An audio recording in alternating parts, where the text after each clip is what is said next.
Aujourd'hui, la mission de notre exploration en profondeur, c'est de comprendre la création de Singapour.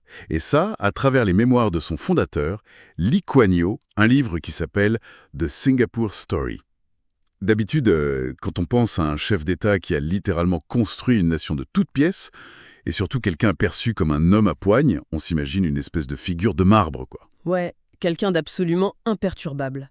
Une armure impénétrable. C'est ça. Surtout quand cet homme est décrit par ses propres adversaires politiques comme un individu qui est prêt à, je cite, bluffer, intimider et faire du chantage jusqu'à la dernière minute. On s'attend à de la froideur pure. Un pragmatisme de fer. C'est l'image classique qu'on se fait du pouvoir absolu en fait. Forgé pour ne montrer strictement aucune faiblesse. Exactement. Mais ensuite, on regarde les archives vidéo du 9 août 1965. Singapour vient tout juste de devenir une nation indépendante. Et cet homme se retrouve devant les caméras du monde entier pour annoncer la nouvelle. Et là, l'armure se fissure complètement. Il craque. Il fond en larmes. Ses émotions le submergent à un tel point qu'il doit demander aux journalistes d'interrompre l'interview pendant genre 20 minutes, juste pour reprendre ses esprits et arrêter de pleurer. C'est fou quand on y pense. Le contraste entre sa réputation impitoyable et cette angoisse vraiment viscérale en direct à la télévision, c'est juste saisissant. Et c'est justement ce moment de vulnérabilité qui est le point de bascule de notre plongée d'aujourd'hui. Pour comprendre ces larmes au moment précis où son pays accède à l'indépendance, il faut remonter à la source. On va décrypter comment cet individu a pu transformer une petite île super vulnérable, sans aucune ressource naturelle, en une puissance économique mondiale. Ouais, en analysant sa psychologie, ses traumas, ses stratégies. Tout à fait. Mais avant de plonger dans le vif du sujet, un point de contexte indispensable s'impose concernant nos sources. Ah oui, c'est crucial pour le coup. Ces mémoires sont par nature un récit hautement politique. Les textes qu'on va examiner aujourd'hui abordent des sujets extrêmement sensibles, comme le système colonial, l'insurrection communiste en Asie du Sud-Est, les conflits ethniques. Il doit être absolument clair, pour ceux qui nous écoutent, que cette analyse ne prend parti pour aucune de ces idéologies, qu'elles soient de gauche ou de droite. Notre but est uniquement et impartiellement de rapporter la perspective de l'auteur telle qu'elle est décrite dans les sources. On explore sa vision du monde, pas une vérité absolue. Bon, décortiquons un peu tout ça.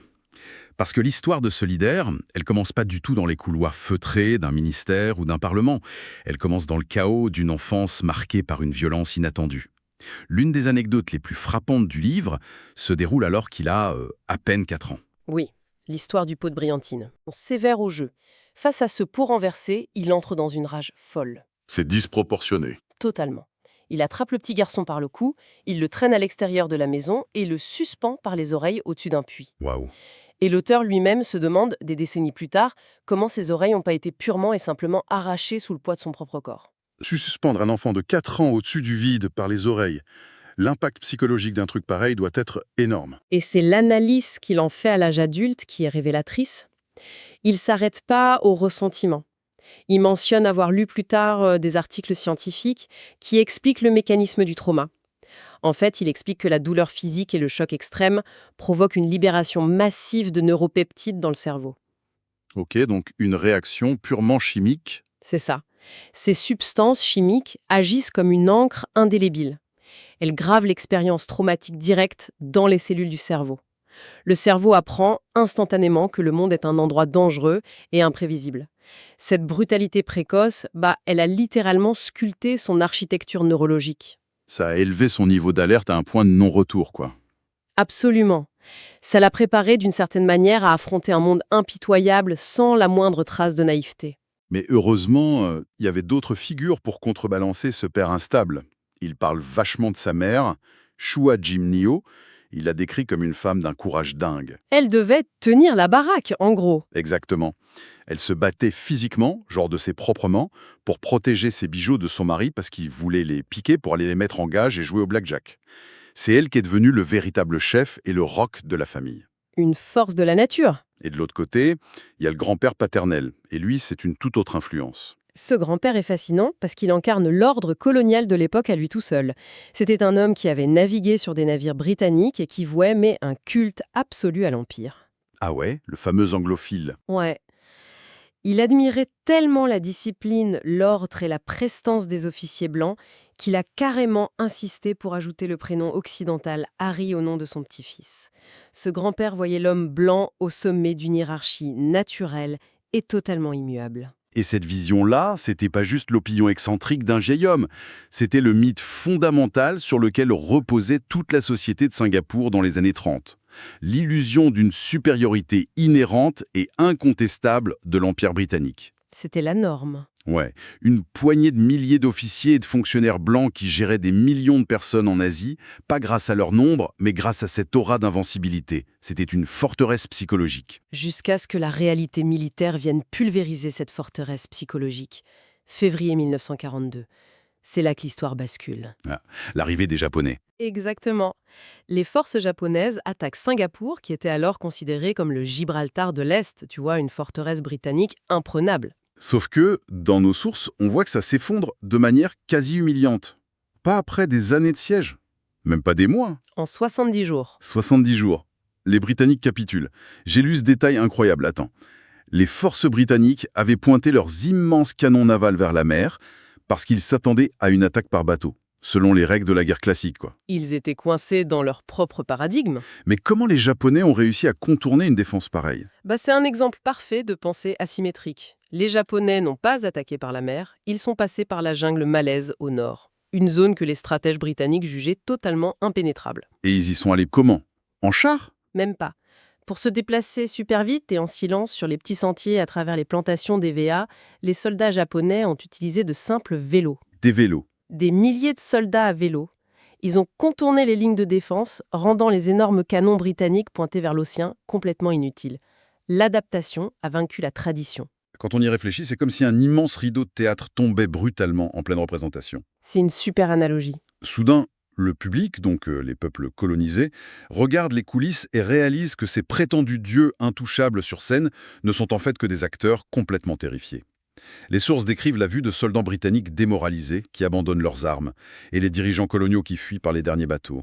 En abandonnant la population locale à son sort, ouais. Comment le fait de voir ces maîtres coloniaux fuir comme ça change la psyché d'un futur chef d'État? Ce qui est fascinant ici, c'est l'impact psychologique irrémédiable de cette défaite. Pour notre jeune protagoniste, c'est pas juste le changement d'un drapeau sur un mât, c'est l'anéantissement total d'une vision du monde. Le mythe du maître blanc supérieur est mort. Le contrat social est brisé. C'est exactement ça. L'obéissance aveugle au système colonial disparaît. Parce que le contrat non écrit, qui disait en gros « nous vous obéissons, vous nous protégez », a été violé de la pire des manières. Le rideau est tombé. Mais survivre à l'effondrement d'un empire, c'est une chose. Mener soi-même une révolution pour l'indépendance plus tard, c'en est une autre. Comment on passe d'un jeune homme qui voit ça à un leader prêt à prendre le contrôle? Parce que l'arrivée des Japonais, c'est pas du tout une libération. Ah non, loin de là. La transition vers l'occupation japonaise, c'est une plongée absolue dans la terreur. L'ancien monde est remplacé par un nouveau monde régi par l'arbitraire total.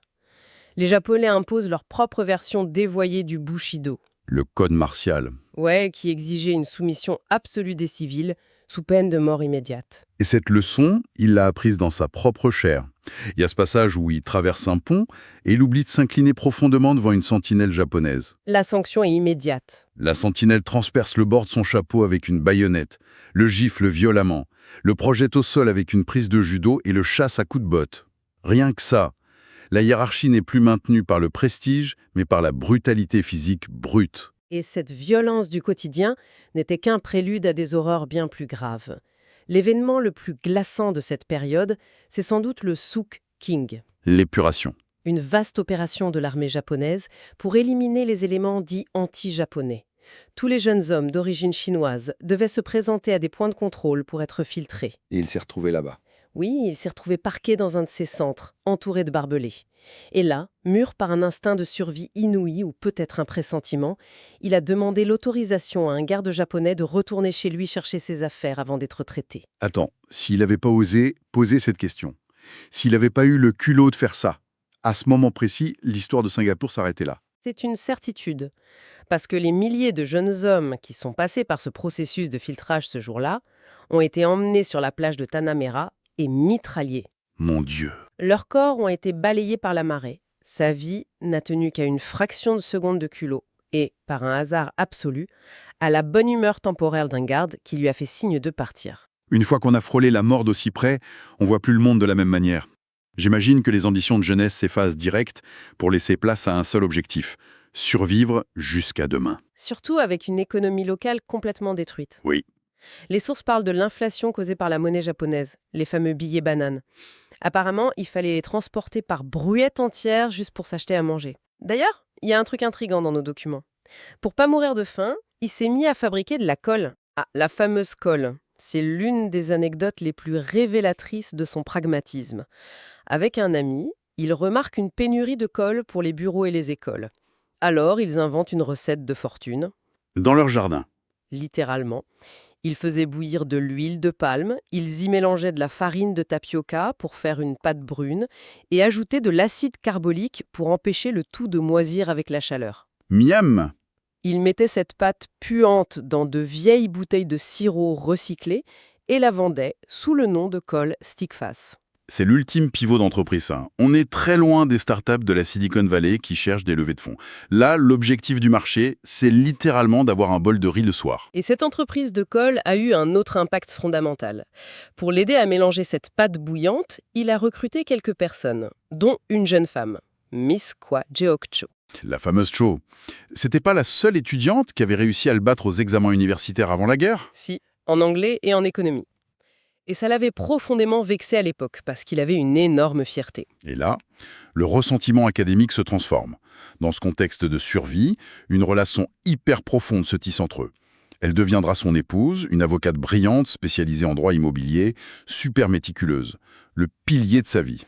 Son partenaire stratégique de toujours. Si on prend du recul sur cette occupation japonaise, c'est là qu'il comprend la vraie nature du pouvoir. Bien avant de lire Machiavel ou Mao, il a vu de ses propres yeux que le pouvoir pur, c'est le canon d'un fusil. La terreur dicte l'ordre social. On peut vraiment considérer ces 3 années et demie d'occupation comme son diplôme universitaire dans le domaine de la nature humaine. C'est joliment dit. Il a vu la société mise à nu, dépouillée des conventions britanniques. Il a compris que face à une force militaire implacable, la morale est hors sujet. La guerre se termine. Les Japonais s'effondrent après les bombes atomiques et les Britanniques reviennent à Singapour. Et là, carrefour fascinant, il veut chasser le colonialisme. Mais la force brute, c'est pas une option. Il n'a pas d'armée. Comment il fait? Il fait ses valises et il part en Grande-Bretagne. Au cœur de l'Empire déclinant. Ce voyage sur le navire britannique, c'est un choc culturel massif. Un jeune homme habitué à la chaleur tropicale qui se retrouve dans le Londres de l'après-guerre. Une ville grise, sous rationnement, super froide. Mais attends, avant qu'on aille plus loin, cette décision, c'est une contradiction totale. Il déteste l'idée que son peuple soit soumis, mais sa première action, c'est d'aller étudier dans les institutions de l'élite coloniale. Ça ressemble à de l'hypocrisie, oui. Totalement. Mais en fait, c'est du pragmatisme chirurgical. Il comprend que pour déconstruire la maison du maître, il faut posséder les plans de l'architecte. L'enthousiasme nationaliste suffira pas face à la machine légale britannique. Donc il y va pour étudier le droit. Exactement. Pour comprendre de l'intérieur comment fonctionne le cerveau de ses adversaires. D'ailleurs, la dureté de la vie là-bas va vite désacraliser l'image des colons. On est loin des country clubs pour expatriés blancs de Singapour. Ah, ça sonne! Il y a cette anecdote brillante. Pour économiser les 6 pence de la blanchisserie, il apprend à laver son mouchoir dans le lavabo. Et pour éviter de le repasser, il le colle tout mouillé sur le miroir de sa chambre, miteuse sans chauffage. En séchant, le tissu restait plat. C'est le système D à l'extrême. Et sur le plan académique, il commence à la London School of Economics, la LSE. C'était une véritable marmite politique. Et un de ses profs, c'est Harold Laski. Un personnage qui galvanisait les étudiants des colonies. Les textes disent que Laski était un socialiste fabien. Qu'est-ce que ça veut dire exactement dans ce contexte? C'est crucial. Contrairement aux marxistes-léninistes qui prônent une révolution sanglante, un socialiste fabien croit en une transformation graduelle, par des réformes légales et intellectuelles. Vaincre par la loi plutôt que par les armes. Voilà. Et cette philosophie va marquer toute sa méthodologie politique. C'est là que ça devient vraiment intéressant. Il quitte Londres pour l'université de Cambridge. Et là, il tombe en admiration devant le National Health Service britannique. Le système de santé gratuit. Les soins dentaires, les lunettes gratuites. Ça le fascine. Mais en même temps, il développe une haine absolue pour le communisme. Si l'on relie ça à la situation dans son ensemble, c'est tout à fait cohérent. Il admire l'État-providence démocratique, mais il rejette viscéralement les tactiques impitoyables des communistes léninistes qu'il a observés à Londres ou via la guérilla en Malaisie. Il refuse l'utopie meurtrière. Et au milieu de tout ça, Il épouse secrètement Chou à Stratford-on-Avon pendant les vacances de Noël. Il prend les meilleurs outils occidentaux, le droit, la justice sociale, avec une intention glaciale. Rentrer chez lui et retourner ses armes contre l'oppresseur. Il rentre avec une double mention très bien en droit. Et c'est là qu'il met tout en pratique. En 1952, il défend gratuitement le syndicat des postiers en grève contre le gouvernement colonial. C'est brillant. C'est comme utiliser le manuel de l'arbitre pour prouver qu'il triche. Les Britanniques ne pouvaient pas l'arrêter sans détruire la légitimité de leur propre système. Mais son expérience du terrain va aussi éroder certaines illusions, notamment sur le système du jury populaire. Ah ouais, il a fini par détester le système des jurys. Mais pourquoi rejeter un truc conçu pour protéger les citoyens? Il défend des hommes accusés du meurtre d'un officier britannique. Il gagne le procès alors qu'il sait pertinemment qu'ils sont coupables. Comment? En exploitant la peur des jurés asiatiques. La peur des représailles. Dans une société multiethnique sous haute tension, les jurés étaient terrorisés à l'idée de condamner à mort des hommes d'une autre communauté. La peur faussait totalement la justice. Donc un mécanisme qui fonctionne en Grande-Bretagne s'effondre dans le contexte multiculturel de l'Asie des années 50. Ce pragmatisme implacable nous mène direct au 9 août 1965. Le contexte est crucial. Singapour s'était uni à la Malaisie voisine 2 ans plus tôt pour survivre économiquement. Le gouvernement malaisien paniquait face à l'idée de Lee Kuan Yew d'une Malaisie malaisienne, une égalité stricte entre toutes les races. Ça menaçait la suprématie de l'ethnie malaise. Les tensions débordent et la fédération prend une décision radicale. L'expulsion. Une procédure comparée au talaq de la coutume musulmane. La répudiation. Oui. Le Parlement malaisien a procédé à 3 lectures expéditives de la loi de séparation. Singapour n'a pas négocié. Elle a été jetée à la rue. C'est comme se battre pour avoir une place à la table familiale et le jour où tu l'as, on te jette dehors à coups de pied. Et tu réalises que ta nouvelle maison est une île minuscule et que les voisins contrôlent ton eau. Le fardeau est colossal. Singapour, c'est 214 miles carrés. Une population à 75% chinoise, entourée de 100 millions de voisins malais et indonésiens hostiles. 0 arrière-pays. L'eau potable vient de la Malaisie. Et 20% de l'économie dépend des bases britanniques qui vont bientôt fermer. C'est apocalyptique. Et c'est précisément ce fardeau qui explique les larmes de la conférence de presse dont on parlait au début. L'épuisement. Et la culpabilité. En acceptant cette indépendance forcée pour éviter un bain de sang, il a l'impression d'avoir trahi ses alliés politiques restés en Malaisie. Cela soulève une question importante. Comment construire une nation viable quand personne ne voulait de cette indépendance? Singapour l'a reçu comme une sentence de mort en sursis. Alors qu'est-ce que tout cela signifie? Pour ceux qui nous écoutent, ça remet totalement en perspective l'idée du succès. Le vrai leadership, c'est souvent une charge écrasante qu'on vous jette au visage dans les pires conditions. Sa vraie force, c'est cette adaptabilité sans ego, vendre de la colle puante, apprendre la loi du colonisateur. C'est cette flexibilité qui fait survivre. Ce qui amène à une réflexion finale profonde. Si la naissance de Singapour s'est faite dans l'angoisse de l'anéantissement, est-il possible que ce soit précisément cette terreur originelle qui ait garanti son succès économique? Le succès comme produit de la peur, plutôt que de l'ambition. Exactement. Une nation qui naît dans le confort peut s'endormir sur ses lauriers, mais une nation qui naît avec un pistolet sur la tempe, qui sait qu'à la moindre erreur, elle sera avalée, elle n'a d'autre choix que d'exceller. La paranoïa devient un système de gestion. Ce qui boucle la boucle avec les larmes de 1965. C'était les larmes d'un homme lucide face à une tâche terrifiante. Et ça nous laisse avec une question à méditer. Quels sont les moteurs de nos propres accomplissements? A-t-on besoin de confort? Ou est-ce l'adversité, le fait d'être dos au mur, qui forge nos triomphes? Une réflexion vertigineuse à garder en tête d'ici notre prochaine exploration.